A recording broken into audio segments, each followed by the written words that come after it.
Wa alaykoum assalam wa rahmatullahi ta'ala wa barakatuh. Qu'Allah vous récompense pour votre présence. Les premiers arrivés, s'ils peuvent me confirmer le son.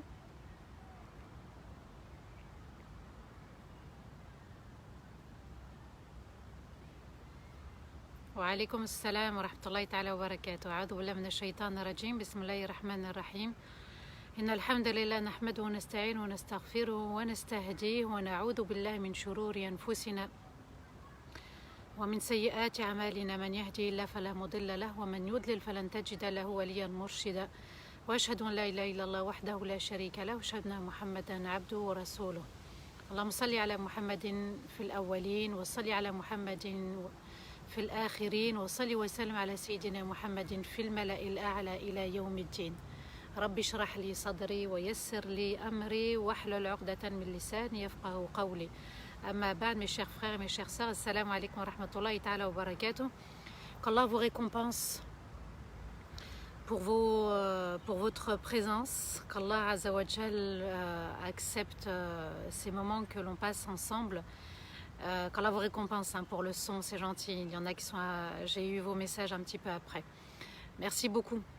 Qu'Allah Azza wa Jal renforce nos liens, notre lien surtout avec Allah Azza wa Jal, et qu'il nous permette de voir nos erreurs, qu'il nous permette de voir nos défauts et puis aussi d'œuvrer dans le bien de manière sincère. C'est par la grâce d'Allah Azza wa Jal qu'on arrive à la 5e partie de Surat Al-An'am, la sourate des bestiaux, la 6e sourate du Coran. Une des grandes sourates révélées par Allah Azza wa Jal, et cette sourate qui contient 165 versets a été révélée, subhanallah, de manière exceptionnelle. Je le mentionne et je le répète encore une fois. Elle a été révélée avec justement l'accompagnement de 70 000 anges lorsque Allah va donner l'ordre de révéler cette sourate. 70 000 anges, mashallah, c'est vous dire la grandeur d'Allah Azza wa Jal à travers cette compagnie. C'est vous dire aussi l'importance de cette sourate, Surat Al-An'am, de bien comprendre aussi le sens. Allah Azza wa Jal n'a parlé d'aucun acte d'adoration, c'est-à-dire aucune pratique comme la salat, comme la zakat, comme le hajj, comme Ramadan. Allah Azza wa Jal n'a parlé justement d'aucune pratique religieuse, mais il va beaucoup insister sur l'unicité d'Allah, sur la force d'Allah, sur la suprématie d'Allah, sur la royauté d'Allah Azza wa Jal. À nous de nous en inspirer, même si ces versets ont été révélés pour les notables de la Mecque, pour ceux qui associent Allah Azza wa Jal. N'oubliez jamais que dans nos pratiques religieuses, on peut tomber aussi dans le shirk, dans l'association, dans l'ostentation cachée. Ostentation signifie faire plaisir aux gens, faire pour les gens et non pour Allah. Je vous demanderai, Inch'Allah, de bien partager ce live, qu'il soit profitable à toute la communauté, et puis qu'on embarque avec nous ceux qui, Allah Azza wa Jal, leur a offert justement cette chance d'écouter ce rappel, qu'il soit profitable pour nous. On peut le réécouter, ce sera enregistré dans la chaîne d'Arifton et compagnie, et Allah Azza wa Jal, c'est lui qui est le garant d'une parole, c'est lui qui portera cette parole à celui qui voudra bien l'écouter. Cette sourate, subhanallah, va nous apporter des preuves sur l'unicité d'Allah. Elle permet de renforcer aussi notre croyance, notre crainte, notre admiration pour Allah Azza wa Jal. C'est à la fois une sourate pour les non-croyants et c'est aussi une grande et véritable sourate pour les croyants, les véritables croyants. Allah Azza wa Jal va utiliser deux figures de style dans cette sourate de manière exceptionnelle, subhanallah. On appelle ça en arabe talqin, c'est-à-dire des questions-réponses, où Allah pose la question, qul, et Allah va répondre par qul à la question qu'il a posée. Et puis il y a aussi une autre figure de style, une affirmation, où Allah Azza wa Jal va affirmer des choses pour qu'on puisse méditer l'univers entier, pour qu'on puisse agrandir notre amour pour Allah, agrandir notre crainte pour Allah, agrandir notre admiration pour Allah, l'admiration pour l'excellent, l'admiration pour celui qui est au-dessus de toute erreur, de tout manquement, de toute faute. Il ne se trompe jamais. l'erreur est humaine, elle nous incombe à nous de considérer le message d'Allah, à nous de comprendre le message d'Allah et de se dire à tel moment je me suis trompé, avec un tel je me suis trompé, et de se remettre en question et de se dire que il n'est pas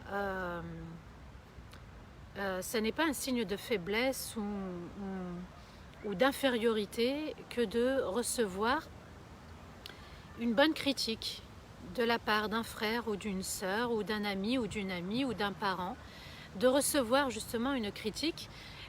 C'est vrai que la critique doit être choisie dans la forme de dire les choses. Et puis de prendre aussi la critique. Est-ce que c'est la réalité ou est-ce que c'est un point de vue? De bien se poser ces deux questions. Est-ce que la personne qui me critique pour mon bien, est-ce que c'est un point de vue? Est-ce que c'est la réalité? Je me remets en question, je prends conscience aussi de mes erreurs, de mes défauts, de mes péchés. C'est comme ça qu'on avancera. Le Coran aussi nous permet de voir nos erreurs. Il nous permet aussi de comprendre où sont nos manquements vis-à-vis de toute relation humaine sur terre. Souvenez-vous ce qu'Allah Azza wa Jal a dit à Yahya alayhi salam, Ya Yahya khudhil kitaba biqouwa. Et à Yahya, prends le livre avec force, avec détermination. C'est-à-dire que le Coran n'est pas simplement qu'une écoute ou qu'un apprentissage, comme ça s'est répandu. Ça n'est pas quelque chose de mauvais en soi, au contraire. Mais le Coran doit être aussi à la fois une écoute, mais à la fois une méditation pour pouvoir mieux l'appliquer. C'est comme ça qu'il faut voir le Coran. C'est complémentaire. La lecture, l'apprentissage, la méditation pour pouvoir l'appliquer et ne pas devoir rendre des comptes auprès de son Seigneur, puisque Allah Azza wa Jal, quand il parle des Bani Israël, il parle d'eux et il dit وَقَالُوا سَمِعْنَا وَعَصَيْنَا. Nous avons entendu le message, mais nous avons désobéi. Qu'Allah nous préserve de désobéir à Allah quand on écoute le message. On invoque Allah quand on n'y arrive pas. Ça n'est pas une faiblesse, ça n'est pas un échec, c'est au contraire une force d'invoquer Allah, de nous accompagner. Et tout s'opère dans l'univers par la grandeur et la force et la rahma d'Allah. La semaine dernière, on s'était arrêté au verset 51 de Surat Al-An'am. On a fait quasi le tiers de Surat Al-An'am. Inch'Allah, qu'Allah nous permette de bien méditer, d'approfondir cette sourate et que ça ne soit pas qu'une écoute, mais en même temps une remise en question. Et on prie notre Seigneur de nous aider pendant qu'on écoute à y voir plus clair sur nous-mêmes. Allah Azza wa Jal avait dit au prophète alayhi salatu wassalam et averti par le Coran ceux qui craignent d'être rassemblés auprès de leur Seigneur. Ils n'ont personne d'autre comme allié protecteur et comme soutien pour qu'ils restent dans la crainte. Allah Azza wa Jal nous dit que le Coran est un rappel, un avertissement pour ceux qui craignent Allah Azza wa Jal, pour ceux qui ont ce souci d'être réunis, rassemblés le jour du jugement, où on va devoir rendre des comptes, bien sûr. Et personne ne pourra être notre allié, notre protecteur. Personne ne pourra nous soutenir sur terre et dans l'au-delà. Ceci est un rappel pour ceux qui veulent rester dans la crainte d'Allah. Le Coran nous permet de rester dans la crainte, dans la justesse, dans l'alignement, dans la droiture, dans l'amour d'Allah, dans son admiration, dans la fraternité, dans la remise en question. Allah Azza wa Jal nous demande justement de choisir ce Coran comme compagnon. Un compagnon de vie qui va nous aider à tracer notre chemin de vie pour pouvoir vivre l'éternité. L'éternité, c'est quoi? C'est le voyage vers l'au-delà. C'est le voyage pour une nouvelle vie, la vraie vie, la vie éternelle. Donc vous voyez, subhanallah, que les jours passent. Nous voilà une semaine après. On est vendredi, mashallah, qu'Allah bénisse notre jour.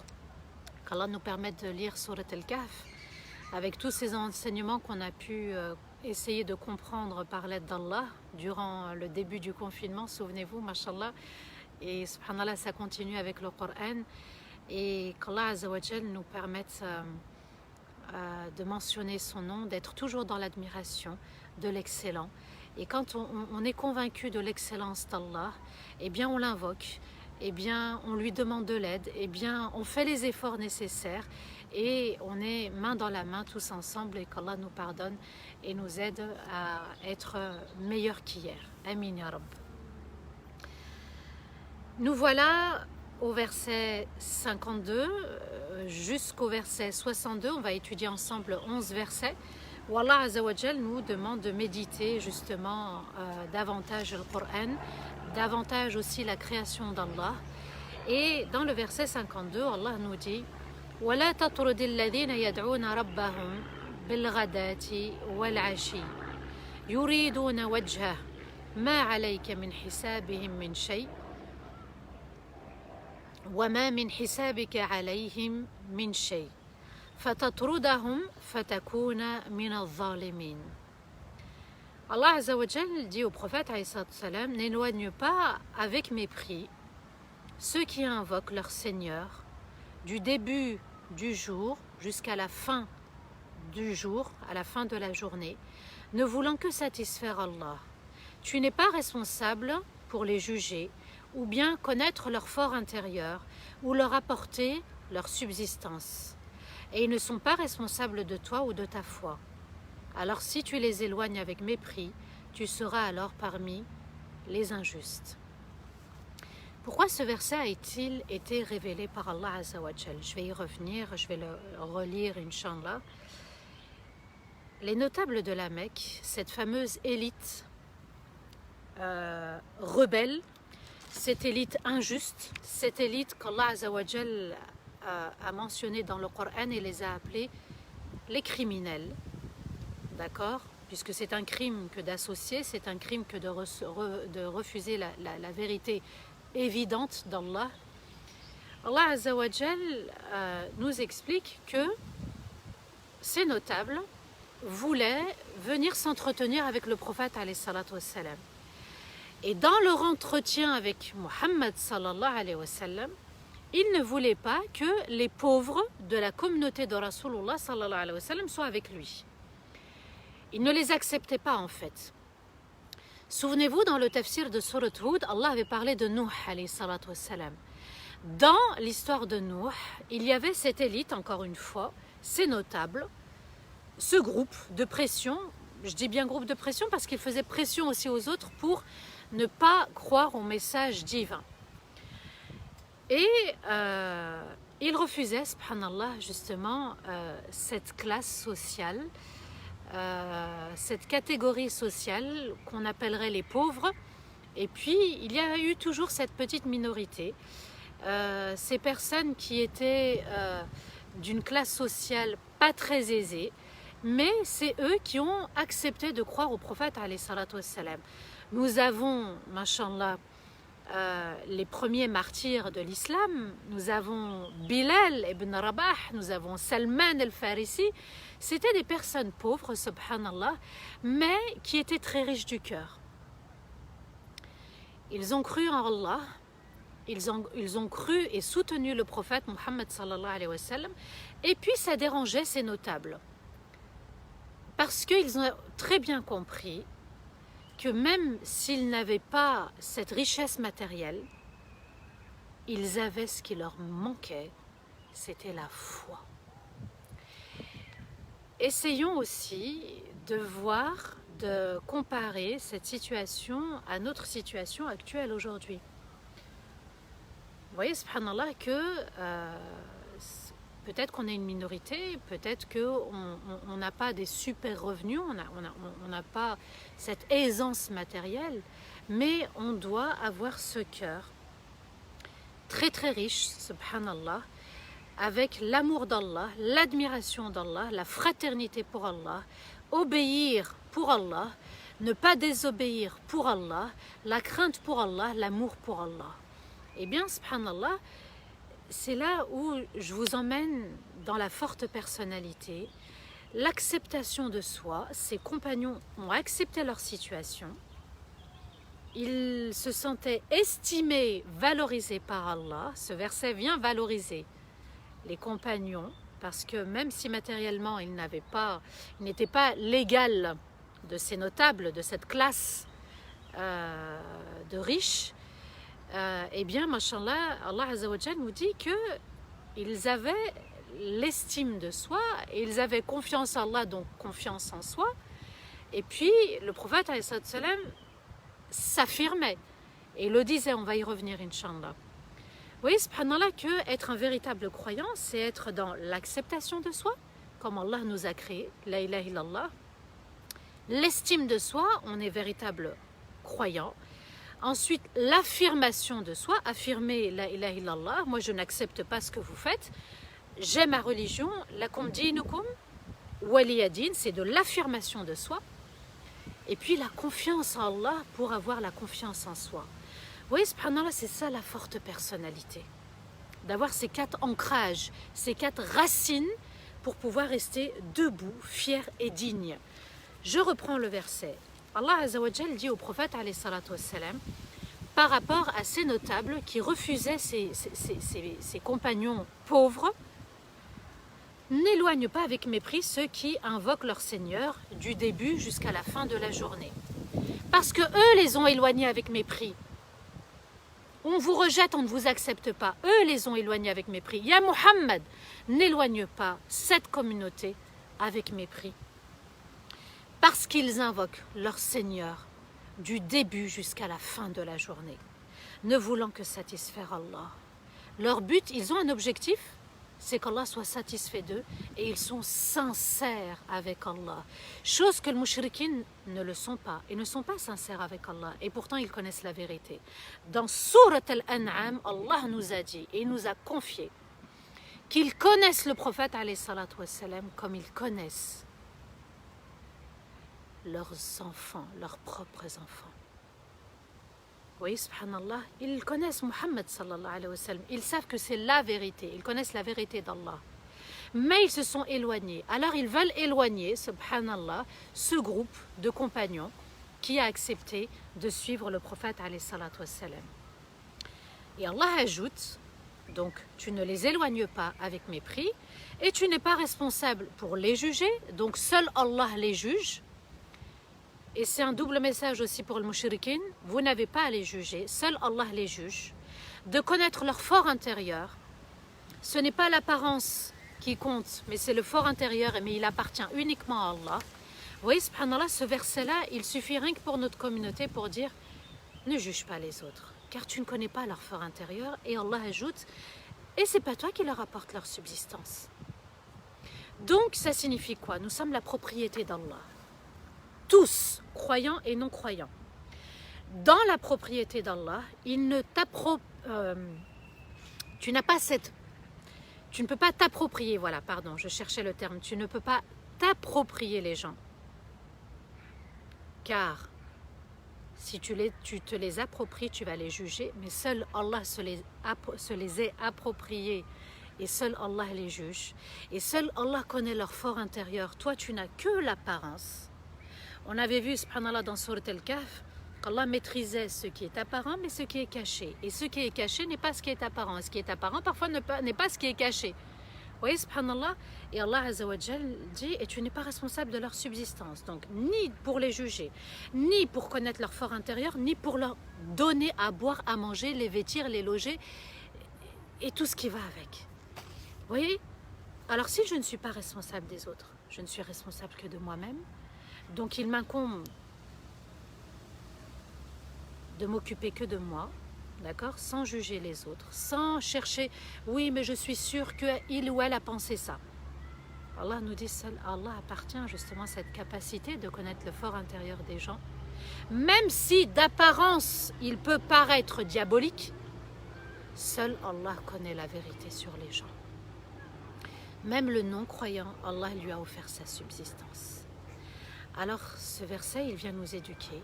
Ce verset, il vient nous montrer aussi que dans nos défauts, on doit se corriger là-dessus. Nous sommes la propriété d'Allah, on ne s'approprie jamais les gens. Car si on se les approprie, subhanallah, je répète, on est dans le jugement, on connaît leur fort intérieur et on se doit de leur apporter leur subsistance. Ça n'est pas le cas. Alors on classe ce dossier et on maîtrise la langue. Et on maîtrise notre langue et on maîtrise la main qui écrit. La main qui va polémiquer sur un tel, sur tel intervenant, sur telle sœur, sur tel frère, sur tel groupe. Ce verset vient nous éduquer. On doit s'abstenir. N'oubliez pas, on vient de sortir de Ramadan. C'est un mois sacré, béni, qu'Allah accepte notre mois béni et qu'Allah Azzawajal fasse que cette rahma qu'on a reçue pendant Ramadan, qu'elle continue à se diffuser les 11 mois. On s'est abstenu, on s'est abstenu, on s'est abstenu, on s'est abstenu, on continue de s'abstenir parce qu'on ne peut pas s'approprier les gens. Et Allah ajoute, et ils ne sont pas responsables de toi, et les autres ne sont pas responsables de toi. Et ça doit aussi fortifier notre estime de soi, la confiance en soi. Les autres, ils ne sont pas responsables de moi, donc j'assume ce que je fais, ce que je dis, et je n'ai pas de compte à rendre ou à faire plaisir aux gens. J'assume, je pèse, je reste juste, aligné sur le droit chemin, je crains mon Seigneur. Quand je n'y arrive pas, je demande à mon Seigneur de m'aider. Alors, si tu les éloignes avec mépris, tu seras alors parmi les injustes. Si tu rejettes les gens, si tu les éloignes avec mépris, oui, mais lui c'est un profiteur, lui c'est un commerçant, elle c'est une mente, tu les éloignes avec mépris en fait. Tu deviens injuste. Ce verset, il est fort. J'espère qu'il restera dans notre fort intérieur pour rester fort dans notre comportement. Rien que ce verset, subhanallah, on peut développer différentes thématiques. Rien qu'avec ce verset, on peut aussi se corriger et se remettre en question, prendre conscience. Il nous aide à prendre conscience sur nous-mêmes vis-à-vis des autres. Et vous allez voir que, subhanallah, Allah va nous parler des relations humaines et que c'est un test. Les relations humaines sont un test. On va y arriver.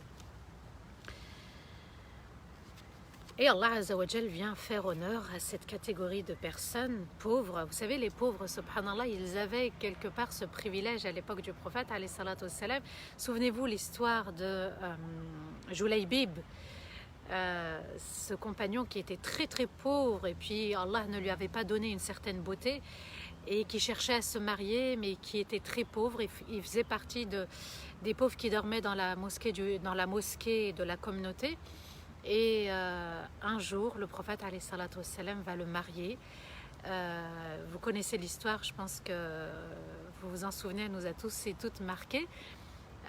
L'histoire de Julaybib, il faisait partie des pauvres, mais il était estimé aux yeux du prophète alayhi salatu wassalam, et il était estimé aux yeux d'Allah, et il va mourir martyr, subhanallah, en partant pour une bataille. Vous voyez, subhanallah, que celui qui est pauvre, finalement, c'est celui qui n'a pas la crainte, qui n'a pas l'amour, qui n'a pas la méditation, qui n'a pas la remise en question, qui n'a pas ce lien fort avec Allah Azzawajal, c'est lui le pauvre. Parce qu'on peut posséder matériellement, mais beaucoup de personnes qui possédaient disaient qu'ils vivaient malheureux parce qu'il leur manquait justement la corde solide avec Allah Azzawajal. Souvenez-vous, Bilal, radiallahu anhu, le prophète alayhi salatu wassalam, va l'élever au-dessus de la Kaaba, il va le faire monter au-dessus de la Kaaba et il va lui dire maintenant, fais appel à la prière et appelle les gens pour venir adorer Allah Azzawajal. Vous voyez, subhanallah, cette richesse, eh bien, elle nous manque aujourd'hui. On est tombé dans le matérialisme avec ces petites applications-là, ces petites applications, on clique, on clique, on clique. On se montre, on veut montrer aux autres ce qu'on a, ce qu'on possède, mais dans ce qu'on possède, il y a le fort intérieur que seul Allah connaît, et ça, personne ne peut justement poser son regard dessus ou connaître véritablement les secrets de ce qu'il y a dans notre cœur. Revenons à l'essentiel, qu'Allah Azzawajal nous permette de méditer le Coran et de l'appliquer. Ensuite, Allah Azzawajal nous dit dans les versets 53 et 54 وكذلك فتنا بعضهم ببعض ليقولوا أهؤلاء من الله عليهم من بيننا أليس الله بأعلم بالشاكرين وإذا جاءك الذين يؤمنون بآياتنا فقل سلام عليكم كتب ربكم على نفسه الرحمة أنه من عمل منكم سوءا بجهالة ثم تاب من بعده وأصلح فأنه غفور رحيم. Allah nous dit c'est ainsi que nous les testons entre eux. Allah nous dit c'est ainsi que nous les testons entre eux pour qu'ils disent est-ce qu'Allah les a privilégiés par rapport à nous? Allah n'est-il pas le plus savant au sujet de ceux qui sont reconnaissants? Allah Azza wa Jal ajoute et si ceux qui croient en nos versets viennent à toi, alors dis-leur que la paix soit sur vous. Votre Seigneur s'est prescrit l'excellente bienveillance, l'excellente rahma. Que celui qui, parmi vous, a commis des péchés sans avoir conscience que cela est interdit, ou sans en connaître les conséquences, ou par faiblesse, puis s'est repenti à regretter son péché, alors certes Allah est un excellent pardonneur et bienveillant. Allah vient de mentionner justement les pauvres, qu'il ne fallait pas les rejeter. Et en parlant de pauvres, le pauvre le jour du jugement, c'est celui qui sera pauvre de bonne action. Allah ajoute, c'est ainsi que nous les testons entre eux. On va être testé entre nous dans notre comportement, matériellement. Il y a le riche, le pauvre, la personne en bonne santé, la personne qui est malade, la personne qui a des enfants, la personne qui n'en a pas, la personne qui est mariée, la personne qui n'est pas mariée, la personne qui a un travail, la personne qui n'a pas de travail. Vous voyez, subhanallah, on est testé. Et nous, on regarde les autres. On observe les autres et puis on va se comparer par rapport à ce qu'Allah nous a donné. Et ce qu'on n'a pas. Ce qu'on n'a pas reçu. Il y a cette comparaison qui se fait, subhanallah, et Allah dit bien, et nous les testerons entre eux. C'est ainsi que nous les testons entre eux. Il y a le test matériel, mais aussi il y a le test de la foi. Allah Azza wa Jal nous dit, pour qu'ils disent, est-ce qu'Allah les a privilégiés par rapport à nous? Et là, j'attire le regard par rapport à certains qui sont éprouvés dans leur famille, dans leur entourage. On ne comprend pas que celui qui s'est mis à pratiquer parfois, eh bien c'est sur lui qu'on va commencer à taper, dans les familles ou dans... Parce que lui, il a dit la ilaha illallah, il a ce que moi je n'ai pas. Tout simplement. Dans les familles où il n'y a pas l'islam, je parle pour les personnes converties, je parle aussi pour les personnes qui sont nées musulmanes également, et ou dans le travail, ou dans la société, dans la communauté. On est éprouvés, hein, tous. La femme musulmane est éprouvée, l'homme musulman est éprouvé, subhanallah. Chacun à son rythme, chacun ce qu'Allah lui a envoyé comme épreuve. Et Allah nous dit, nous les testerons entre eux, matériellement, mais aussi au niveau de la foi. Et ceux qui, justement, ont rejeté le message, ont rejeté Allah, ne sont pas soit pratiquants, ne sont pas croyants, eh bien ils diront, est-ce qu'Allah les a privilégiés par rapport à nous? Ça signifie quoi? Qu'on nous envie pour notre foi. C'est un privilège que d'avoir la foi. C'est un privilège que de dire la ilaha illallah. C'est un privilège que de faire sa prière, mais pas n'importe quelle prière.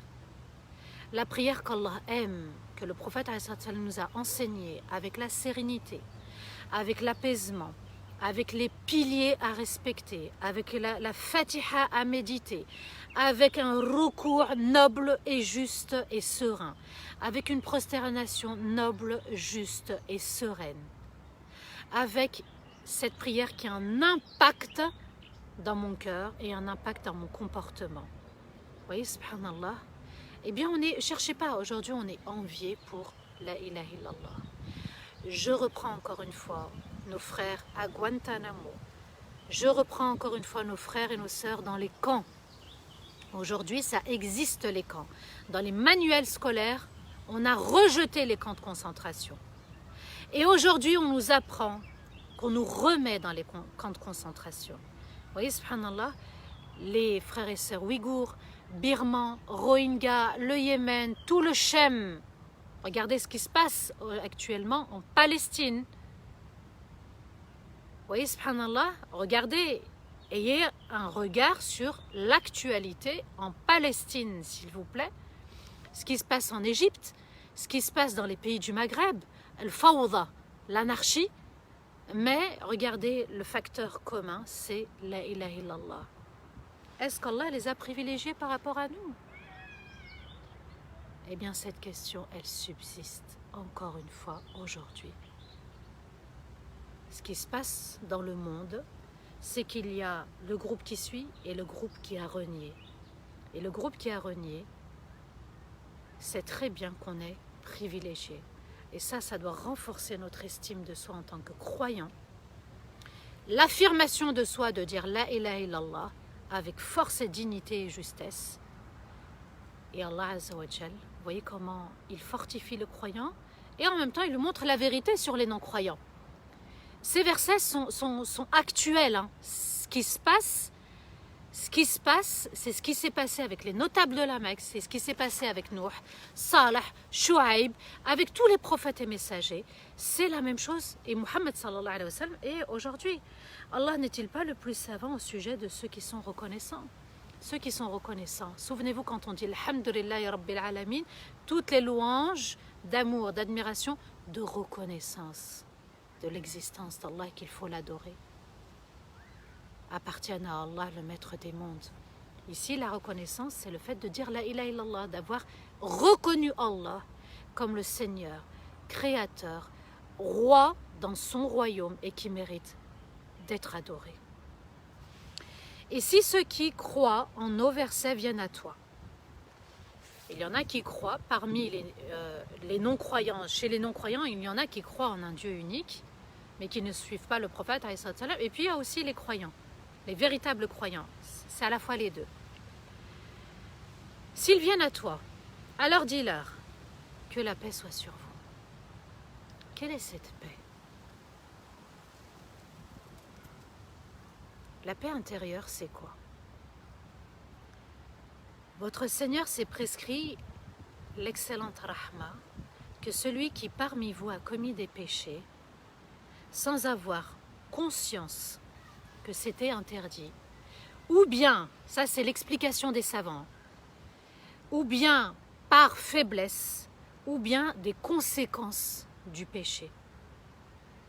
Bijahala, c'est-à-dire avec ignorance. Il ignorait que c'était interdit, il ignorait les conséquences du péché, et à ce moment-là, quand il a commis le péché par faiblesse, il a oublié. Vous voyez, subhanallah, Allah Azza wa Jal nous dit, puis s'est repenti à regretter amèrement son péché, alors certes Allah est un excellent pardonneur et bienveillant. La paix, c'est quoi? C'est la paix intérieure, la paix du cœur, la paix de l'âme. On arrivera à cette paix quand on aura déblayé.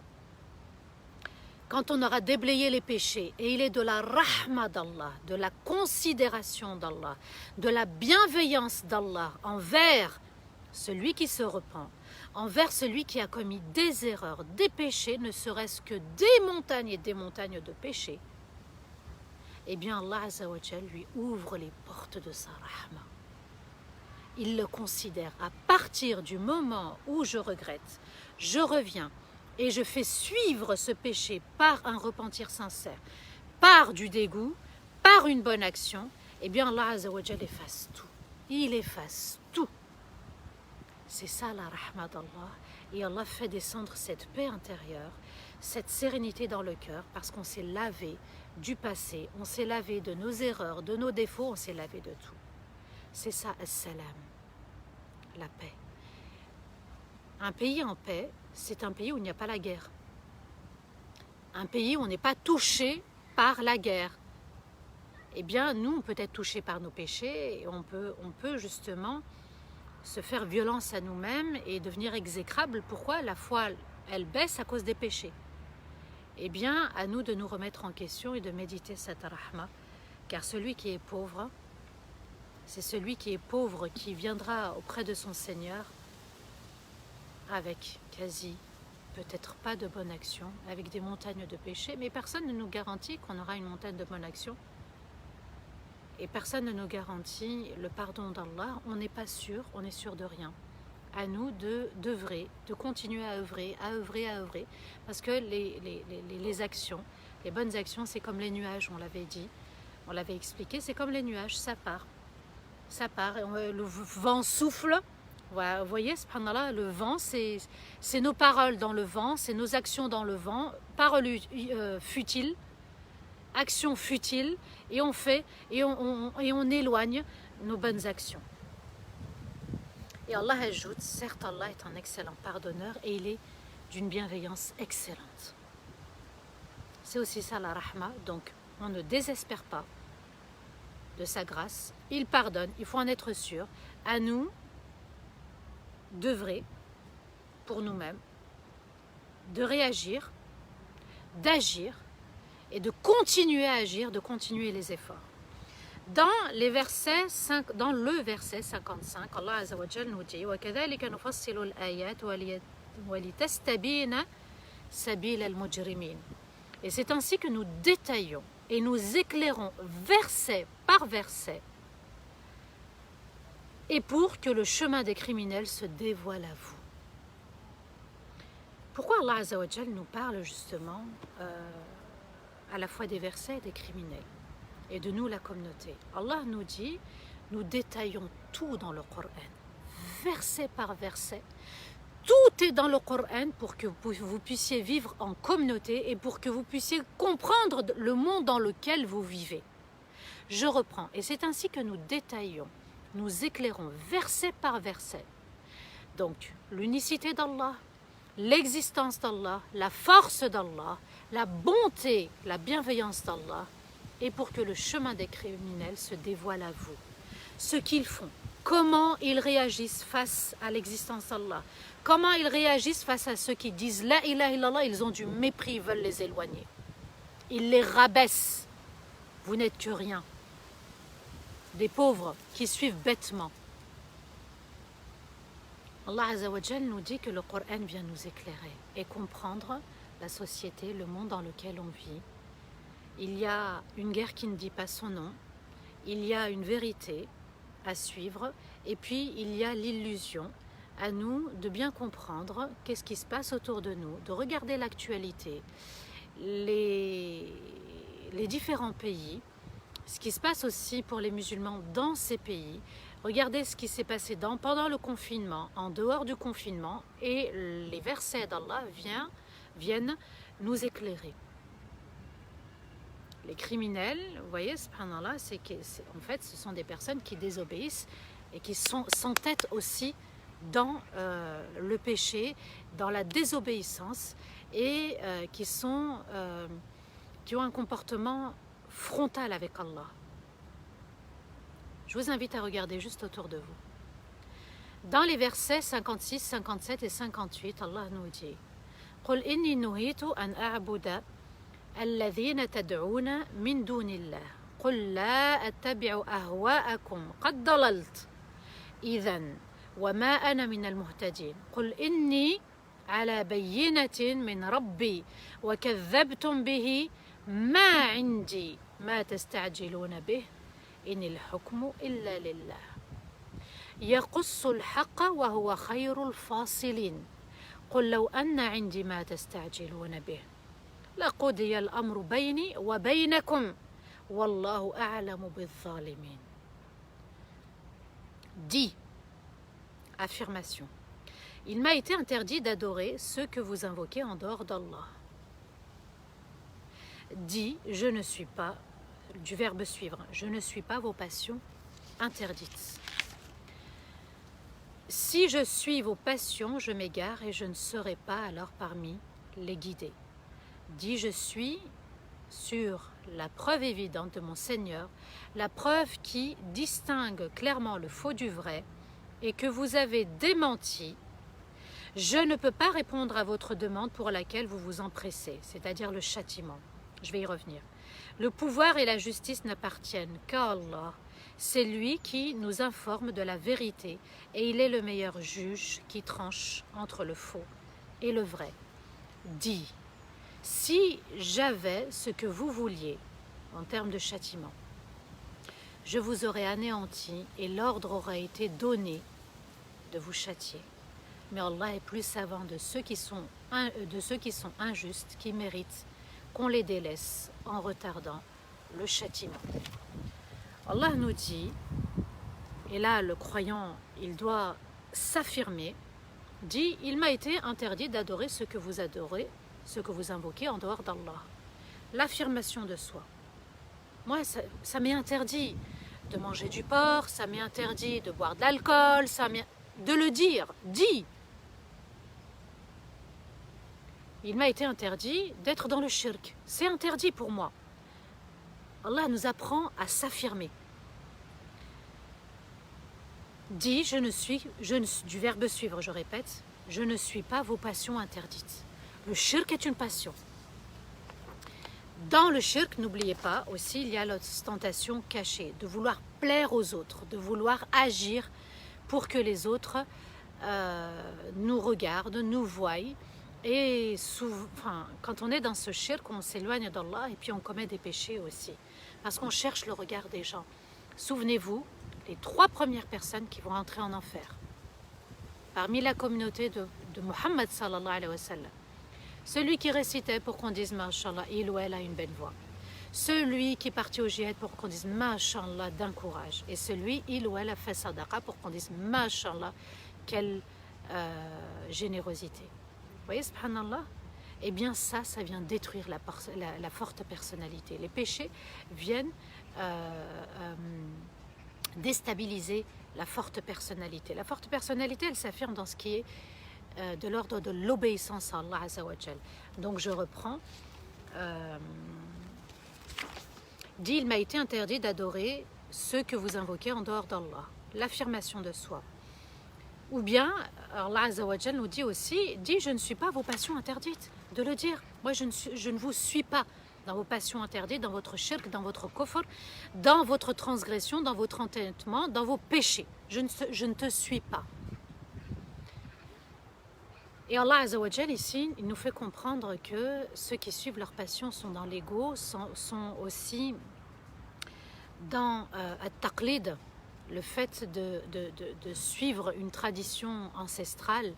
Et Allah Azza wa Jal nous explique que cette voie-là n'est pas à prendre, qu'il faut prendre la voie d'Allah Azza wa Jal. Si je suis vos passions, je m'égare. Là, ça nous éduque. Tu suis telle ou telle passion interdite, tu vas t'égarer. La passion, le péché, t'éloigne d'Allah. Et je ne serai pas alors parmi les guidés. Allah guide celui qui veut être guidé et qui veut rester sur le droit chemin. Celui qui s'éloigne, il devra demander l'aide d'Allah pour revenir. Dit, je suis sur la preuve évidente de mon Seigneur. Ici, la preuve évidente, c'est le Coran.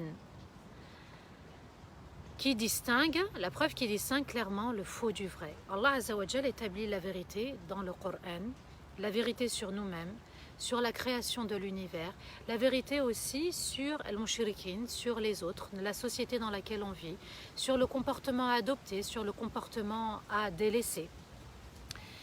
Et aussi ce Coran que vous avez démenti, vous avez rejeté Allah, vous avez rejeté ce Coran. Allah Azza wa Jal nous dit de dire, je suis sur la preuve évidente de mon Seigneur. Le Coran nous éclaire. Il y a les versets qui sont très clairs, il n'y a pas d'ambiguïté, mais vous voyez, parfois on essaye de chercher un avis qui puisse nous arranger, mais le Coran est très clair, subhanallah. Celui qui a un cœur justement illuminé par l'obéissance verra très clairement ce qu'Allah veut de lui. Je ne peux pas répondre à votre demande pour laquelle vous vous empressez. Cette demande a été faite par les notables de la Mecque, où ils ont demandé un châtiment. comme le peuple de Salih, ils ont demandé un châtiment, ou d'autres peuples qui avaient demandé un châtiment. Et ils avaient demandé aussi qu'Allah Azza wa Jal fasse descendre une pluie de pierres, à l'époque du prophète alayhi salatu wassalam. Et le prophète leur a répondu, moi je ne peux pas vous obtenir, vous donner ce que vous demandez en termes de châtiment. Et regardez la rahma d'Allah. Le pouvoir et la justice n'appartiennent qu'à Allah. Le pouvoir de faire descendre un châtiment n'appartient qu'à Allah. Et cette justice sera établie sur terre et dans l'au-delà par Allah. L'excellent juge, à qui appartient le pouvoir excellent. C'est lui qui nous informe de la vérité et il est le meilleur juge. C'est lui qui va trancher. C'est lui qui va établir la vérité. Alors ça ne sert à rien de s'en prendre aux autres, de taper sur les autres aussi, ou de pointer les autres, ou de critiquer les autres. Donc le meilleur juge qui tranche entre le faux et le vrai. Si Allah s'est accordé ce nom excellent de juge, pourquoi se considérer soi-même parfois comme des petits juges et de juger les autres et de croire qu'un tel, de condamner un tel qu'il est égaré, de dire qu'il faut des mises en garde. Vous vous rendez compte, subhanallah, ce qu'on peut faire comme des gars et tomber facilement dans le péché. Mise en garde, critique, commentaires déplacés. On juge une personne parce qu'elle a posté telle ou telle information. Oui, subhanallah, seul Allah est juge. Arrêtons, cessons d'écrire, de dire des choses injustes. Injustes, Allah Azza wa Jal nous dit seul Allah est juge. On n'a pas à affirmer ce qui est caché. Ça n'appartient qu'à Allah Azza wa Jal. Et Allah va le mentionner, ce monde caché. Et Allah ajoute, dit, si j'avais ce que vous vouliez, donc le châtiment, je vous aurais anéanti. En fait, Allah est en train de nous dire clairement que si le châtiment qu'ils ont demandé n'est pas tombé, et si le châtiment d'Allah n'est pas tombé de manière violente et brutale sur nous aussi pendant cette pandémie, c'est la rahmat d'Allah. Parce que Allah est en train de nous dire, ya Muhammad, si il t'avait été permis de faire descendre ce châtiment, tu l'aurais fait descendre sur eux.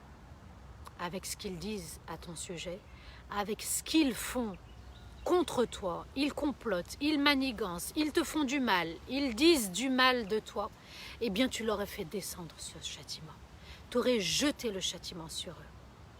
C'est Allah qui parle. Ya Muhammad, je n'ai pas fait descendre le châtiment sur eux, mais s'il t'avait été permis de les châtier, tu les aurais châtiés. C'est vous dire la rahma et la bienveillance d'Allah à notre égard. Je vous aurais anéanti, l'ordre aurait été donné de vous châtier. Mais Allah est plus savant de ceux qui sont injustes. Donc il sait qui est injuste, qui mérite qu'on les délaisse en retardant le châtiment. Allah, c'est pas parce qu'il n'a pas fait descendre son châtiment qu'il ne les connaît pas ou qu'il s'en soucie pas. Il les voit parfaitement, il les entend parfaitement, il sait parfaitement ce qu'ils disent en secret et ce qu'ils dévoilent. Mais Allah Azza wa Jal retarde ce châtiment avec sa justice et il sait très bien quand est-ce que ce châtiment doit tomber. Alors, à nous de nous occuper de nous-mêmes, de s'intéresser à nous-mêmes, d'élever notre âme, de se soucier de nous-mêmes, de se concentrer sur nous-mêmes, et puis les autres, c'est l'affaire d'Allah, tout simplement. Dans le verset 59, Allah nous dit « وَعِنْدَهُ مَفَاتِحُ الْغَيْبِ » Après le jugement, regardez ce qu'Allah va dire « وَعِنْدَهُ مَفَاتِحُ الْغَيْبِ لَا يَعْلَمُهَا إِلَّا هُوَ وَيَعْلَمُ مَا فِي الْبَحْرِ وفي البر ويعلم ما في البر والبحر وما تسقط من ورقة إلا يعلمها ولا حبة في ظلمات الأرض ولا رطب ولا يابس إلا في كتاب مبين. Et il possède les clés du monde caché et invisible, et seul lui connaît ses clés. Et il connaît parfaitement ce qu'il y a dans les grandes terres la mer et toute feuille qui tombe, il en a la connaissance parfaite, et tout grain dans les obscurités de la terre, et tout ce qui est humide, tout ce qui est sec, n'est que inscrit dans le livre évident. Allah va donner des détails sur sa grandeur, sa puissance, sa suprématie, son royaume. Allah Azza wa Jal nous dit, et il possède les clés du monde invisible et caché. Donc des clés pour ouvrir ce qui est fermé. Il nous a été caché certaines choses. Allah a caché des choses parce qu'il a voulu les cacher. Et souvenez-vous dans Surat al-Baqarah, les premiers versets, Alladhina yu'minuna bil ghayb, ceux qui croient au monde caché et invisible. Oui, subhanallah. Ce qui est caché, c'est dans les cœurs, c'est dans le regard, c'est ce que je possède moi que les autres ne connaissent pas, ce sont mes défauts que je connais parfois. Il y a des choses de moi-même que je ne connais pas, c'est Allah qui les connaît. Parfois, subhanallah, je peux avoir une maladie et seul Allah connaît cette maladie. Et puis dans un examen, dans un bilan sanguin ou à un autre moment de la vie, Allah Azza wa Jal va me dévoiler finalement que j'étais malade, que mon corps était en train de travailler et lutter contre une maladie. Vous voyez, il y a plein de choses qu'Allah cache. Allah nous dit, et il possède les clés du monde caché et invisible, et seul lui connaît ces clés. Ça signifie que il est le seul à savoir qu'est-ce qui mène à ces clés. Il les maîtrise lui seul. Lui seul connaît ses clés et il connaît parfaitement ses clés. Le monde caché ne nous appartient pas. Vous voyez, subhanallah, ce qui est dans les cieux, nous on voit un ciel bleu par exemple. Ce qu'on voit, c'est un soleil, une lune, des nuages, des rayons de soleil, comme vous le voyez, mashallah, ils sont magnifiques. Regardez, subhanallah, c'est juste là, c'est vrai, c'est là. Vous les voyez, ce sont les rayons d'Allah.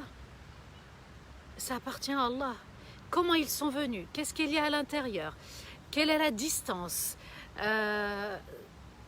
C'est juste magnifique. Ce qui est caché, quand on était dans le ventre de notre maman, eh ben, on ne sait pas ce qu'on a mangé, c'était caché. L'avenir est caché. Il y a des choses dans notre corps qui sont cachées, on ne les voit pas et on est obligé parfois de faire une IRM, un scanner, une échographie. Vous voyez, cependant, il y a beaucoup de choses qui sont cachées.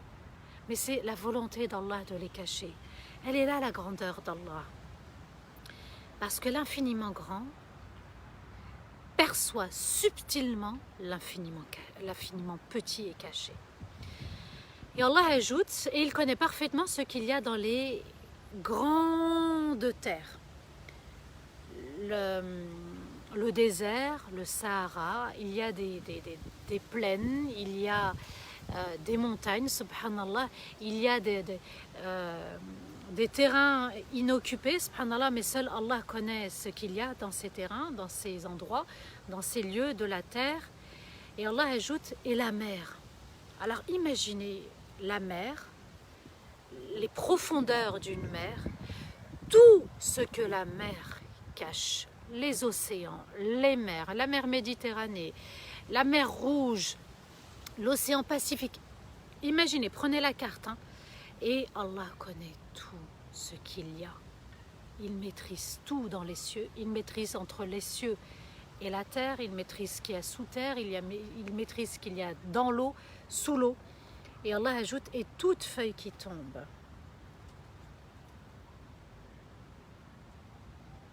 Elle est tombée de cet arbre. Et toute feuille qui tombe, il en a la connaissance parfaite. Cette feuille est connue d'Allah. Cette feuille qui est tombée est connue d'Allah. Cette feuille qui est tombée est connue d'Allah. Vous voyez, subhanallah, Allah les connaît. On ne connaît pas leur histoire, mais Allah les connaît. C'est juste magnifique. Il en a la connaissance parfaite et tout grain dans les obscurités. Le grain, regardez là, le sable. Regarde, tout grain. Il y en a qu'on a perçu à peine. Allah a dit, dans les obscurités de la terre. Même dans l'obscurité de la nuit. Nous, on n'arrive à rien voir dans la nuit, mais Allah voit. Et tout ce qui est humide, ici c'est humide, d'accord? Et tout ce qui est sec. Vous prenez l'exemple du blé, d'accord? Les champs de blé, au début il est humide, il est vert, ensuite il va sécher. Allah Azza wa Jal nous dit par exemple ça, et puis l'humide et le sec, il y a la végétation pendant le printemps, il y a ce qui pousse et ce qu'on voit en été, en automne, en hiver. Allah Azza wa Jal connaît tout.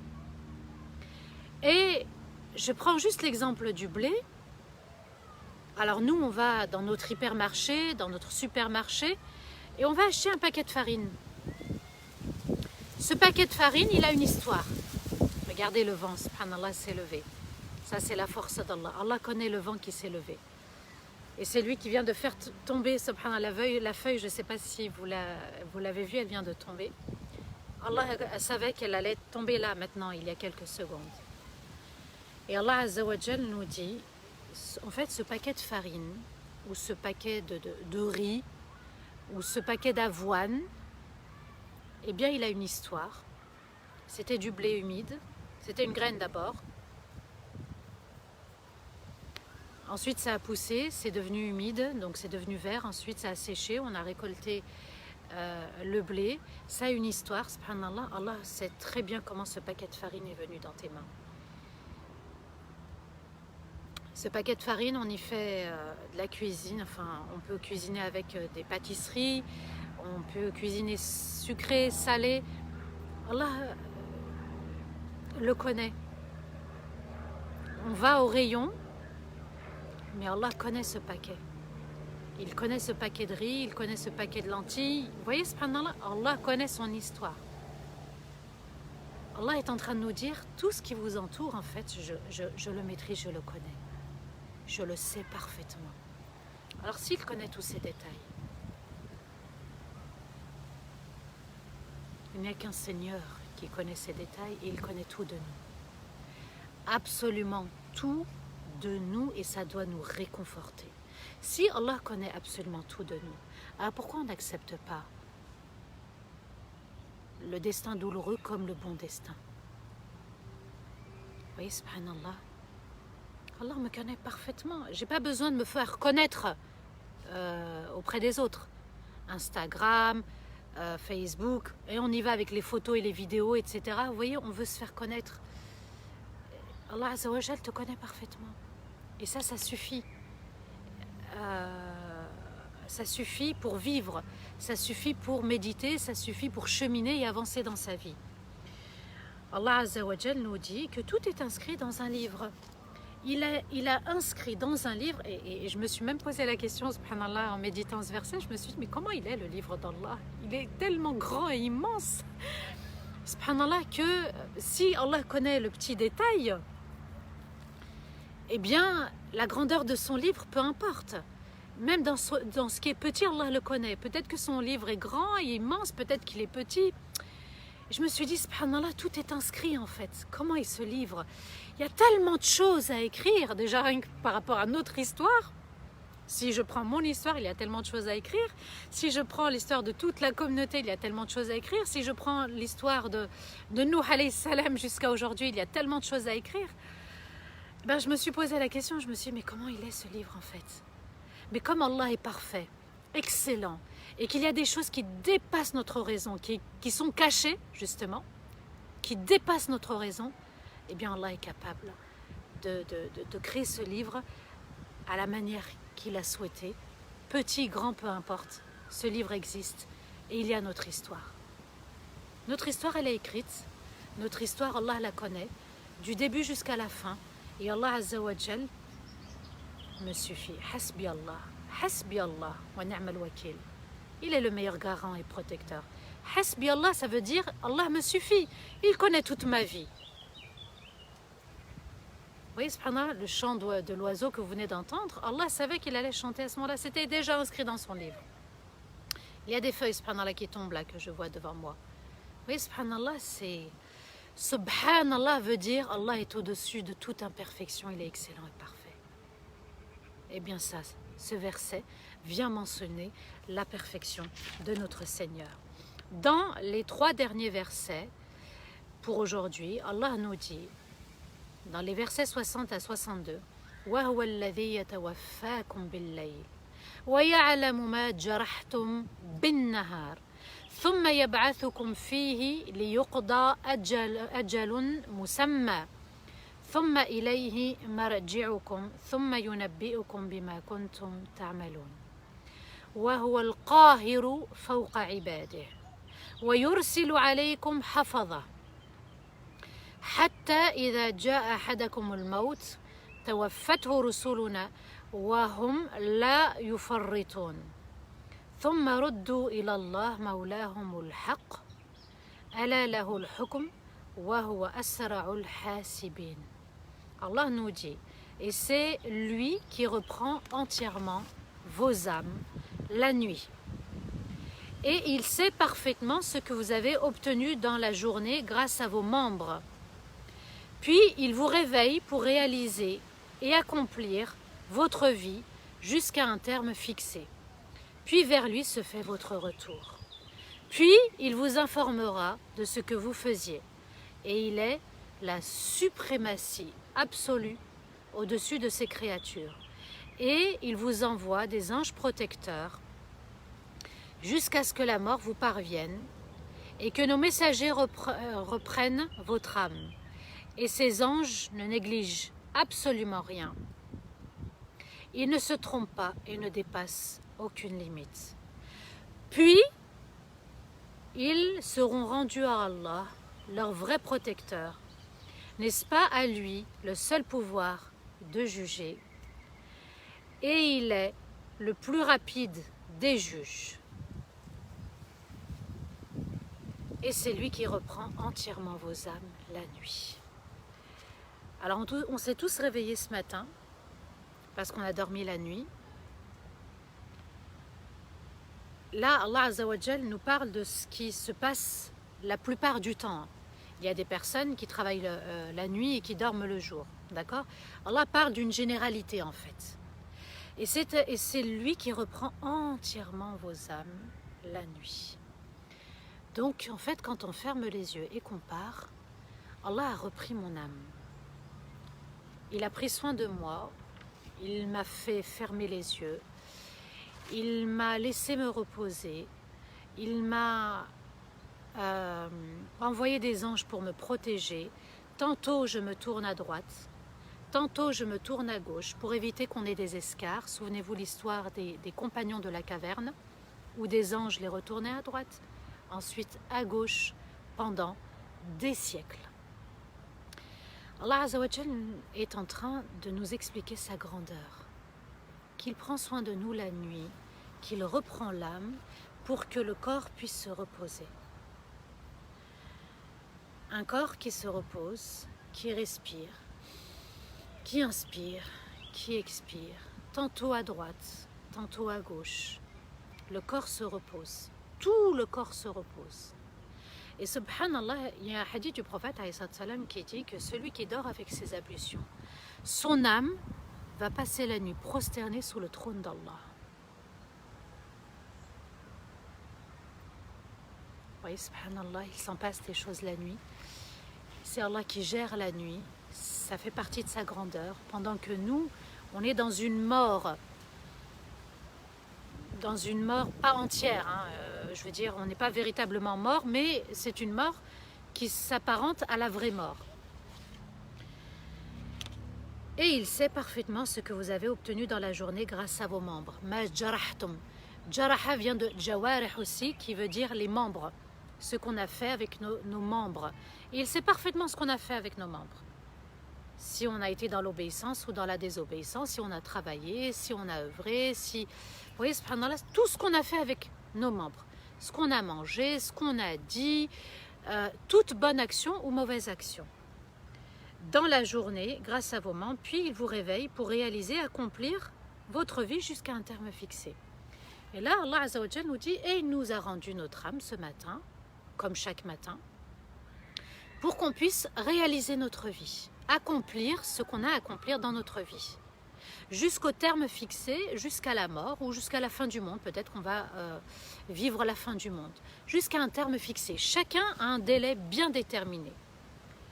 Puis, vers lui se fait votre retour. Vous voyez qu'il y a une succession, il y a une continuité, il y a des habitudes. Mais ces habitudes-là doivent nous pousser à méditer que ça fait partie de la grandeur d'Allah. Puis, vers lui se fait votre retour. Le retour quand on va dormir, le retour aussi quand on œuvre, mais le retour aussi dans l'au-delà. À chaque fois qu'on œuvre, on fait un retour vers Allah. On renouvelle notre intention. Pourquoi on l'a fait? Pourquoi on est venu écouter le Coran? Pourquoi on prie? Vous voyez, subhanallah, pour qui on a prié? Est-ce que c'est pour nous-mêmes, parce qu'on était en groupe, pour qu'on dise machallah, etc. Renouvelez toujours l'intention. Ça permet d'éviter de tomber dans la routine et de se lasser de ce qu'on fait. C'est pour ça qu'il faut renouveler absolument l'intention, pour éviter de tomber dans une lassitude et d'être déçu et dégoûté de ce qu'on fait. Puis, il vous informera de ce que vous faisiez. C'est-à-dire que ce quotidien, le jour, la nuit, le jour et la nuit qui se succèdent, c'est enregistré dans le livre d'Allah. Tout a été enregistré et il y a une succession comme ça. Et le croyant, il ne doit pas tomber dans le bas monde et de se dire, ben ouais, on se lève comme tout le monde, on dort comme tout le monde, on mange comme tout le monde. Non. On mange pour Allah, on dort pour Allah, pour éviter de tomber dans la désobéissance. Et il vous informera de ce que vous faisiez. Et là, Allah nous dit qu'il a tout entendu de nous, qu'il sait tout de nous, qu'il a vu tout de nous. Et Allah Azza wa Jal nous informera, c'est-à-dire qu'il va rétablir les comptes. Et il est la suprématie absolue au-dessus de ses créatures. Il est la force au-dessus de tout. Il domine, pas dans le sens écrasé. Il domine, c'est-à-dire il est la suprématie, l'autorité suprême.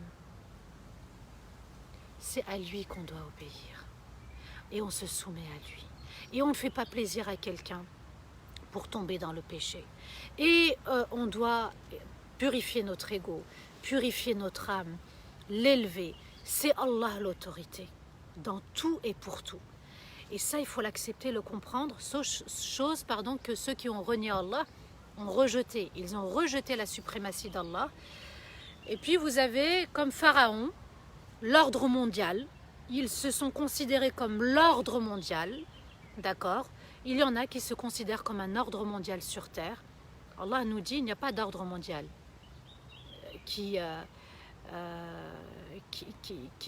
que quelqu'un peut s'approprier. Il y a l'ordre d'Allah, la suprématie absolue à toute époque. C'est à lui qu'appartient cet univers entier. Et il vous envoie des anges protecteurs. Là, les savants ont expliqué que les anges protecteurs, il y en avait plusieurs. Il y a Raqib et Atid, les anges de la droite et de la gauche qui inscrivent. Et eux, pourquoi on les appelle aussi anges protecteurs? Parce qu'ils gardent nos actions pour qu'on puisse les retrouver le jour du jugement.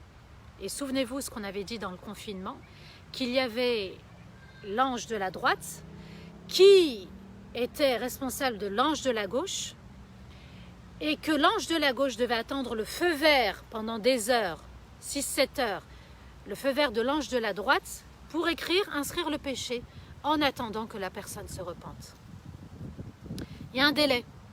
On peut fauter, mais Allah nous dit, vous avez un délai, des heures pour prendre conscience que vous vous êtes trompé et ensuite revenir. Donc ces anges protègent nos actions, gardent nos actions en fait. Il y a par exemple, le prophète alayhi salatu salam nous dit, celui qui récite Ayat al-Kursi la nuit avant de dormir, Allah lui envoie un ange qui le protège. Vous voyez, subhanallah. Et puis il y a des anges qui viennent récupérer l'âme au moment où elle quitte le corps. Elles viennent protéger, donc garder du corps, garder l'âme et l'élever, l'accompagner dans les cieux pour qu'elle puisse s'enregistrer dans al-'Iliyyin, le registre des gens du paradis. Et puis il y a des savants qui ont expliqué aussi qu'il y avait des anges protecteurs pour éviter que les shayatines s'en prennent à nous.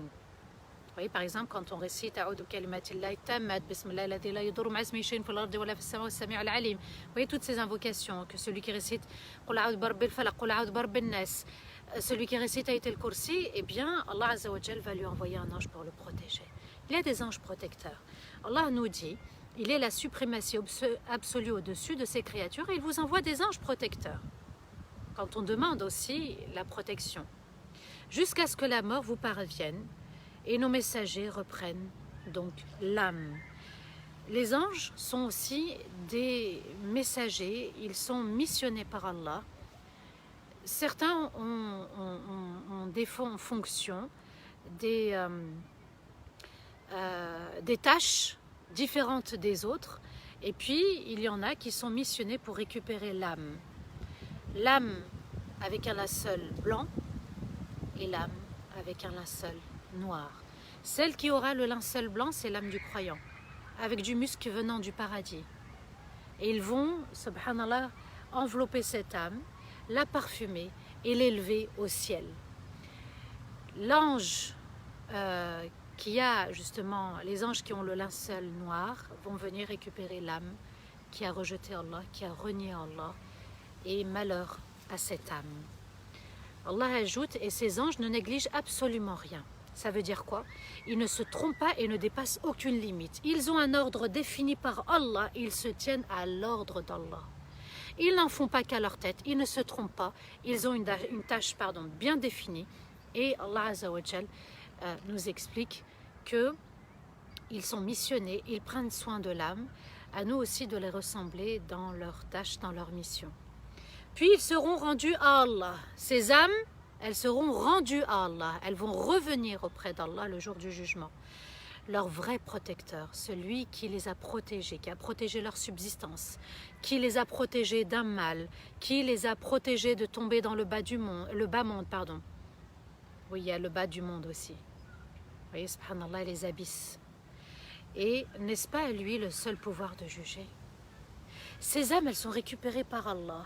Ces âmes qui ont habité un corps, eh bien seul Allah les récupère. Et Allah nous dit, seul à lui appartient de juger cette âme. Ça veut dire sur terre, je ne dois critiquer aucun conférencier, aucun imam s'il vous plaît. Même si l'apparence te montre quelque chose. Je ne dois critiquer aucun frère, aucune sœur, même un animal. Même un non-croyant, je ne le critique pas. Il se peut qu'il soit dans un cheminement spirituel. Et vous avez bien vu, subhanallah, qu'on a des personnes ici qu'on doit respecter, qui sont peut-être dans un cheminement, qui sont non-croyantes, et qui viennent, par la rahma d'Allah, la grâce d'Allah, viennent écouter. C'est pas un heureux hasard, c'est un heureux destin. C'est le destin d'Allah qui leur a permis de venir ici. Et peut-être ce live sera partagé et repartagé et repartagé, et il va être écouté par d'autres personnes. Attention aussi aux commentaires qu'on met. Ne pas être dans le jugement, ne pas juger celui qui intervient, celle qui intervient aussi. Vous ne connaissez que l'apparence de cette personne. Je répète le verset. Allah, n'est-ce pas à lui seul le pouvoir de juger? On doit répondre à cette question sur terre. Et celui qui n'a pas répondu à cette question va répondre à la question d'Allah le jour du jugement. Donc, Allah Azza wa Jal nous dit que il est aussi le plus rapide des juges. Il va nous juger dans une certaine durée. D'accord? Prenez par exemple le tribunal ici sur terre. Parfois, on renvoie une audience parce qu'il manque des pièces. Avec Allah, il ne manquera aucune pièce. C'est pour ça que le jugement sera rapide. Allah sait tout de nous. On n'a pas besoin de témoins, on n'a pas besoin de pièces, on n'a pas besoin d'avocats. Allah nous dit qu'il est le juge rapide. C'est le seul juge et le juge le plus rapide. Il y a des juges sur terre, dans les tribunaux bien sûr. C'est pas évident de juger. Parce qu'on ne doit pas léser la personne, ni le coupable, ni la victime.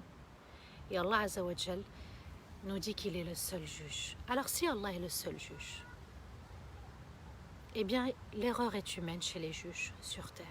Souvenez-vous l'histoire d'Omar Haddad, celle qui a marqué tous nos esprits. Jusqu'à maintenant, on a du mal à donner un verdict sur cette histoire. Mais il a été innocenté bien des années après. Vous voyez, subhanallah, des années après, on ne connaît pas encore la véritable vérité. Mais Allah Azza wa Jalla nous dit qu'il est le juge, le seul juge et le juge le plus rapide. Parce que, je répète, pas besoin qu'on ait d'avocat, pas besoin de pièces, d'accord? Pas besoin de plaidoyer. Allah Azza wa Jalla connaît tout de nous. À nous de nous remettre en question. Parce qu'Allah, quand il nous a parlé de ceux qui ont renié Allah, il nous a parlé d'orgueil. Ils se sont montrés orgueilleux, ils connaissent la vérité, ils ont rejeté la vérité. Ils sont responsables de leur âme. Nous sommes responsables de nos âmes et on n'est pas responsable de la foi des autres, de ce qu'ils disent, de ce qu'ils postent, de ce qu'ils montrent. Alors on doit s'interdire de juger les autres. Ces versets dans Surat Al-An'am, ces versets ont été révélés, je le répète, avec la compagnie de 70 000 anges. Je ne dois pas oublier ce détail, qui est important. Aujourd'hui, on a compris que je n'ai pas le droit de juger. Mais je vais être jugée. Alors, jugeons-nous, jugeons nos actes. Est-ce que ma bonne action va être acceptée? Est-ce que mon repentir est sincère? Est-ce que je suis dans l'erreur, le péché? On est nos petits juges, d'accord? C'est-à-dire avoir un regard sur soi-même, essayer d'avancer, de rester aligné, juste. Un juge, c'est juste. Un juge, c'est sage. Al-hukm, qui veut dire le pouvoir, vient aussi de hikma, la sagesse. Donc, la personne sage, elle a le pouvoir qu'Allah lui a donné d'être juge juste et sage, sans faire du tort à soi-même, sans faire du tort aux autres, et rester dans le juste milieu. Le juste milieu, c'est se concentrer sur soi-même, sur ses erreurs, sur ses péchés, d'accepter le passé, d'accepter d'avoir fauté. On doit accepter d'avoir commis des erreurs. On accepte et on demande pardon envers Allah et demander pardon si on a lésé quelqu'un. Qu'Allah nous pardonne, qu'Allah ait un jugement bienveillant à notre égard, qu'Allah Azza wa Jalla nous récupère en étant satisfait de nous, qu'il nous ait donné sa satisfaction sur terre et dans l'au-delà, qui nous permette justement de nous concentrer uniquement sur nous-mêmes, de ne pas s'occuper les réseaux sociaux. C'est vraiment un grand test d'Allah, un très grand test d'Allah. Arrêtons, cessons de faire du mal aux autres injustement. واستغفر الله لي ولكم سبحان ربك رب العزة عما يصفون وسلام على المرسلين والحمد لله رب العالمين آمين يا رب.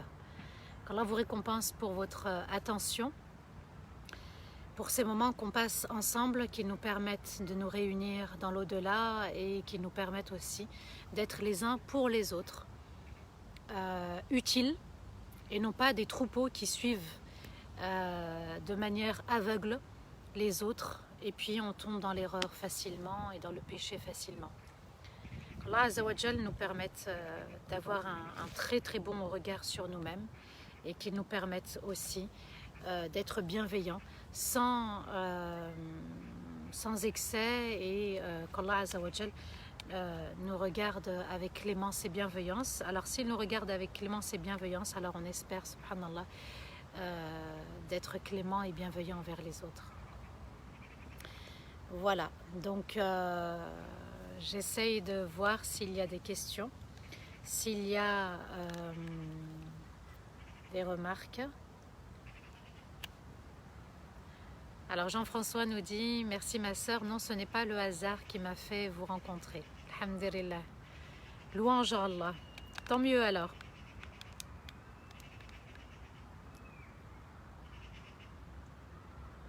C'est un travail de toute une vie, oui. Tout à fait, jusqu'à la mort. Allah nous dit jusqu'à ce qu'il reprenne l'âme. On a beaucoup à faire sur nous-mêmes. Alors déjà, de savoir qu'on a des défauts, des péchés, de reconnaître qu'on a des défauts et des péchés,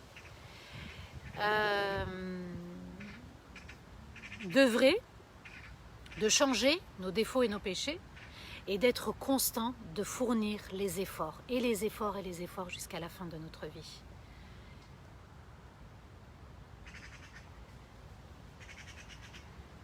Amin, amin, amin. Barakallahu fik Tidiane. Merci.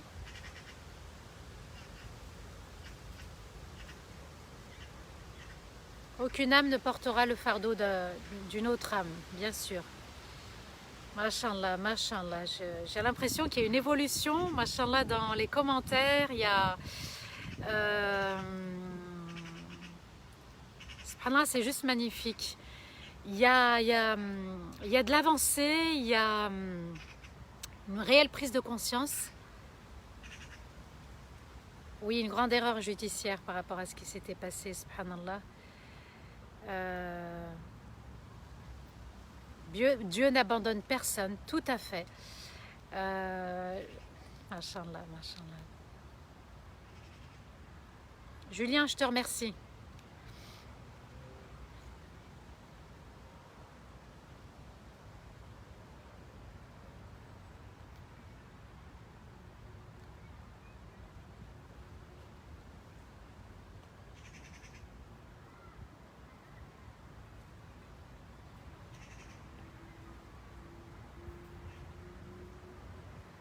Oui, l'islam est une religion, voilà, qui est attaquée un petit peu de partout. Dans tous les pays, les musulmans sont pointés du doigt.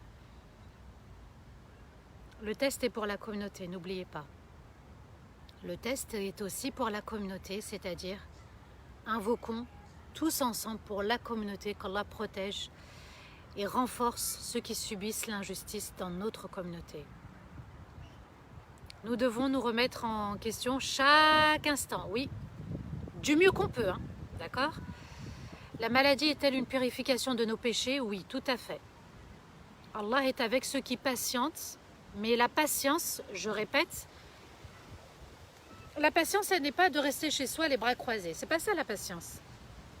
La patience, c'est de retenir son âme, d'agir dans le péché, et puis de faire les efforts, d'accord?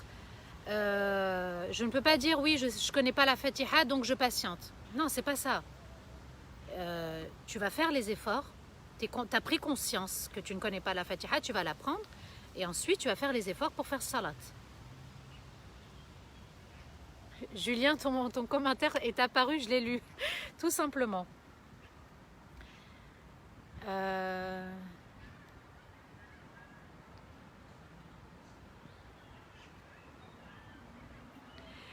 Alors, pourquoi il y a trop de souffrance sur terre?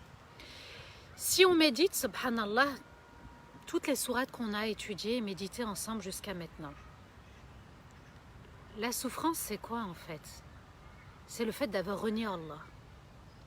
Il y en a, on est testés tous. Les uns, on est testés avec les autres. D'accord? Il y a le test au niveau des relations, des nations. Vous voyez, subhanallah, accepter une autre nation, accepter un autre peuple, une autre communauté, accepter les siens, etc. Allah Azza wa Jalla a donné des directives sur terre. Il y en a qui obéissent, il y en a qui désobéissent. Il y en a qui subissent, comme j'ai donné l'exemple des Birmans, des Rohingyas, des Ouïghours, qui subissent l'injustice des autres. Pourquoi? Parce qu'ils sont dans l'orgueil, ils rejettent la vérité de l'islam, ils rejettent cette vérité qu'on est des musulmans à part entière. Eh bien, il y a de la souffrance, mais n'oubliez pas que cette souffrance est récompensée par Allah. Et qu'il y a un jour du jugement, et qu'il y a un paradis éternel. Et que Allah Azza wa Jal soutient, accompagne ces musulmans sur terre. Vous voyez, subhanallah, il y en a qui sont dans les prisons, qui ont connu la prison injustement, parmi nos savants, parmi nos frères et nos sœurs. Et puis, subhanallah, ils font des témoignages qu'ils ont vu le prophète, alayhi salatu wassalam, leur demander, leur conseiller de rester patient et que la victoire leur appartient. Vous voyez, subhanallah, c'est le test pour tout le monde.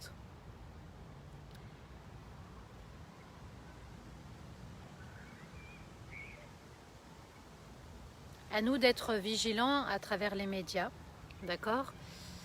Le Coran rétablit ce qu'il y a dans les médias. À nous d'être doués d'intelligence. Les réseaux aussi, faites attention, d'accord, il y a des bonnes choses à prendre, il y a des choses à laisser, et ne pas tomber dans le piège de la critique. Le prophète nous dit, il va venir une époque très dure pour vous, où vous serez entourés par des nations comme le sont ceux qui sont autour d'un plat. Et un compagnon a dit à Rasulallah, est-ce que c'est parce que ce jour-là, on sera minoritaire? Et le prophète a dit non, au contraire, vous serez très nombreux. Mais Allah enlèvera la peur du cœur des non-croyants. Il y avait une certaine époque où les non-croyants, quand ils combattaient les musulmans, ils entendaient Allahu Akbar, ils prenaient peur. Aujourd'hui, on ose attaquer les musulmans, on ne se gêne pas. Ce qui se passe en Chine, par exemple, avec les Ouïghours ne sont pas en Chine. Je rétablis cette vérité. Les Ouïghours ne sont pas en Chine. Les Ouïghours ont leur pays. La Chine est à côté. Vous voyez, subhanallah. Et on est venu attaquer les Ouïghours dans leur pays, on est venu les emprisonner. Quel crime. Et Allah Azza wa Jal nous explique que voilà, à travers le Coran, on comprend ce qui se passe. Pourquoi eux, ils réagissent aujourd'hui comme ça par rapport aux musulmans. En lisant le Coran, en méditant le Coran, on comprend très bien ce qui se passe aujourd'hui. C'est une épreuve aussi pour nous, c'est un test. Alors, Vivian Dominguez nous dit « J'ai besoin de prière, je ne suis pas musulmane, merci ». Eh bien, qu'Allah te guide, qu'Allah apaise ton cœur par la ilaha illallah. Seul Allah mérite d'être adoré. Par la ilaha illallah, il n'y a de Dieu qu'Allah. Et que Muhammad sallallahu alayhi wa sallam est son messager.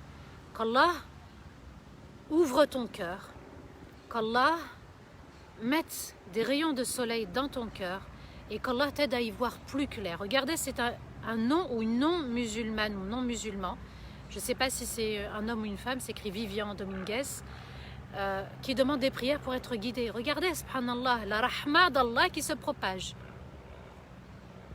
Qu'Allah te bénisse, qu'Allah ouvre ton cœur, qu'Allah te permette de goûter à ce que nous avons goûté, c'est-à-dire la saveur de la foi, cette belle religion qu'Allah nous a permis de vivre.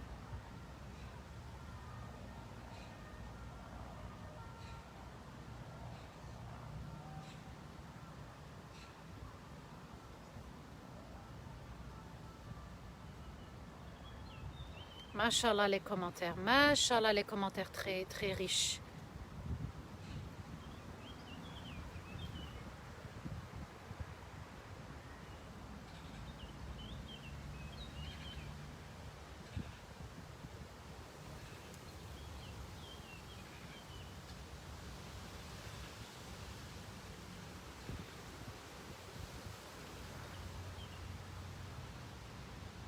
Salam alaikum Aïcha.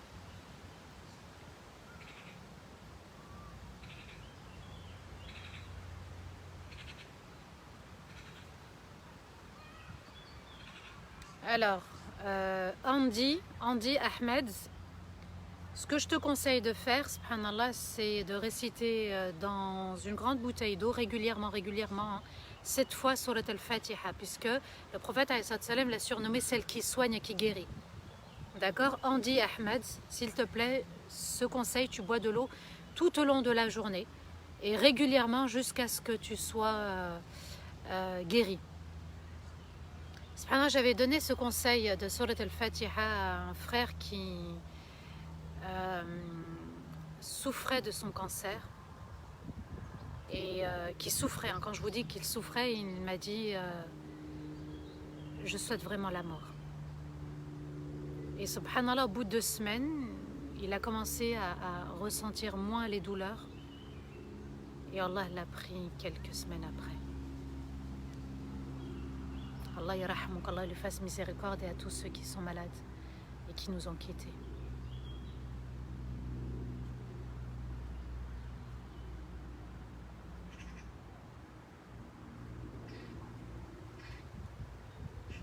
Julien, oui, on peut revoir les lives, bien sûr, on peut les revoir.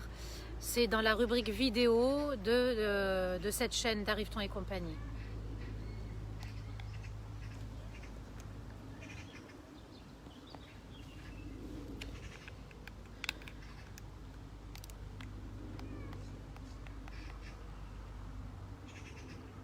Allez, on va faire dua, Inch'Allah.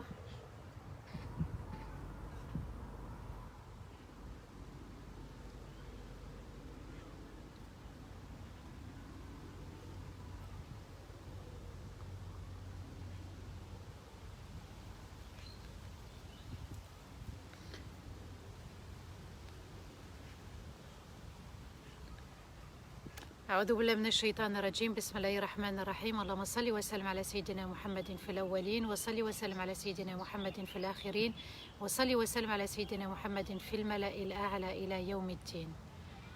ربنا لا تؤاخذنا إن نسينا واخطأنا ربنا ولا تحمل علينا إسرا كما حملته على الذين من قبلنا ربنا ولا تحملنا ما لا طاقة لنا به واعف عنا واغفر لنا وارحمنا أنت مولانا فانصرنا على القوم الكافرين أنت مولانا فانصرنا على القوم الكافرين أنت مولانا فانصرنا على القوم الكافرين. اللهم إنا نسألك حبك وحب من يحبك وحب العمل الذي يقربنا إلى حبك وحب نبيك محمد صلى الله عليه وسلم. ربنا آت نفوسنا تقوى وزكها أنت خير من زكاها أنت وليها ومولاها. ربنا أوزعنا أن نشكر نعمتك التي أنعمت علينا وأن نعمل صالحا ترضاه. اللهم لا إله إلا أنت ولا حول ولا قوة إلا بك إنك عفو تحب العفو فاعف عنا. اللهم إنك عفو تحب العفو فاعف عنا. اللهم إنك عفو تحب العفو فاعف عنا. اللهم أرنا الحق حقا وارزقنا اتباعه وأرنا الباطل باطلا وارزقنا اجتنابه. اللهم أرنا الحق حقا وارزقنا اتباعه وأرنا الباطل باطلا وارزقنا اجتنابه. اللهم من كان مريضا فاشفيه ومن كان ضالا فاهديه ومن كان سائلا فأعطيه ومن كان محتاجا فأعنه يا رب العالمين. اللهم ارحم والدينا ووالدي والدينا وجميع المسلمين والمؤمنين الأحياء منهم والميتين وإخواننا وأخواتنا المظلومين في كل مكان. اللهم صل وسلم على سيدنا محمد وعلى آله وصحبه وسلم. سبحان ربك رب العزة عما يصفون وسلام على المرسلين والحمد لله رب العالمين. Qu'Allah vous protège, qu'Allah nous guide tous, qu'il nous montre nos erreurs, qu'Allah Azza wa Jal fasse que nous soyons parmi ceux qui mériteront le meilleur des paradis, al-Firdaus al-A'la. Je vous dis à demain à 15h, Inch'Allah. Wassalamu alaikum wa rahmatullahi ta'ala wa barakatuh.